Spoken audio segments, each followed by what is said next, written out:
Listening is significant in conversations because you need to be able to react or respond to conversations.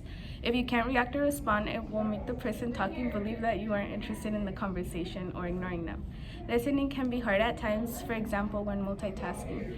Listening is easy when you're truly interested in the conversation. Some elements of active listening are making sure you pay attention, give the speaker your undivided attention, and acknowledge the message. Make sure you show that you're listening, provide feedback, and let the speaker know you're keeping track with them. Defer from judgment. It can discourage the speaker from continuing to speak.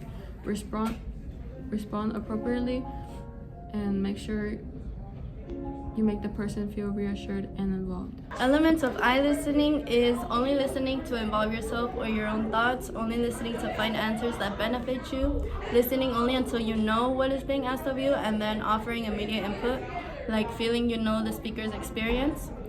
Listening only until you know what is being said and then interrupting to get your own points. This can act as a communication barrier because you will not be able to hear the whole story if you interrupt. The person talking will feel down or disrespected, and just overall this can be a main cause of breaking relationships and starting rumors. Some benefits are listening avoids misunderstandings. Being a good listener improves your ability to connect with other people and increases your capacity to retain information. People who are good listeners are more likely to maintain relationships as well as gain leadership skills. An example of bad listening is a student is using their phone while a teacher is teaching and ends up not listening to the assignment, which is worth 100 points and is due at the next day. The student does not do the assignment and ends up failing the class. They complain to the teacher saying they didn't hear, but the teacher has been talking about the assignment for the past few days and says there's nothing they can do about it. Would you say the concept of listening is important in the teacher field, more specifically in the math field? Yes. For the teacher listening to the student side of things, it's important to listen to your students, know where they're at conceptually, know what they're doing well, what they're struggling with in the content. Has there ever been a time in your career that the concept of listening was hard to do? If so, can you give an example? Yes. I think, as a teacher, it can be difficult to listen to students. That sounds mean.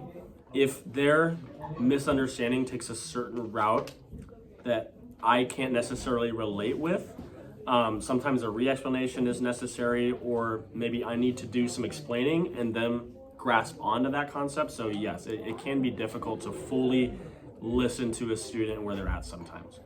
What do you think are some important aspects of listening? How can you tell when you're being listened to? I think I can tell when I'm being listened to when, the big thing is there's no distractions, right? Just things are put away, phones, laptops. Usually a good listener has eyes attentive as well. I think you can really tell a student is listening if their eyes are on you as well. Those are probably some of the two biggest things for listening, yeah. Lastly, do you think of yourself as an active listener, and why? Yes, I think so. I feel I do pretty well with when students explain. I feel like I try my best to understand where they're coming from, where they're at, and put it together as best I can. Yeah.